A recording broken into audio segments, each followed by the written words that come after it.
अस्सलाम वालेकुम नाज़रीन, मैं हूं ईमान फातिमा और आप देख रहे हैं मीडिया 92।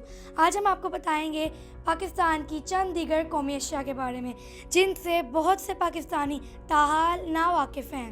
पाकिस्तान का कौमी लिबास शलवार कमीज़ है जो कि पूरी दुनिया में पसंद किया जाता है। पाकिस्तान का कौमी दरख्त देवदार है जो कि इंतहाई ऊंचा और इंतहाई घना है। पाकिस्तान का कौमी मशरूब गन्ने का रस है जिसको लीमू और अदरक का इस्तेमाल करते हुए बेहतरीन अंदाज से पिया जाता है। पाकिस्तान का कौमी फूल चंबेली है जिसकी खुशबू की महक से न सिर्फ इंसानी जिस्म में तवानाई पैदा हो जाती है बल्कि इसको बार बार सूंघने की आदत पड़ जाती है।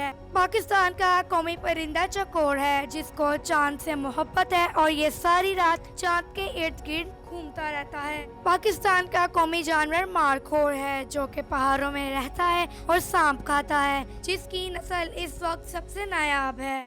जबकि हमारा कौमी खेल हॉकी है जिसमें पाकिस्तान का नाम दुनिया भर में मनवाया जा चुका है और अब पाकिस्तान का डिजिटल चैनल मीडिया 92 है जिस पर इसको देखने और लाइक करने वाले सर्फीन भरपूर एतमाद करते हैं, जिसकी सबसे कम उम्र रिपोर्टर ईमान फातिमा आपके लिए मालूमाती और तजुर्बाती रिपोर्टिंग करते हुए दिखाई देती है।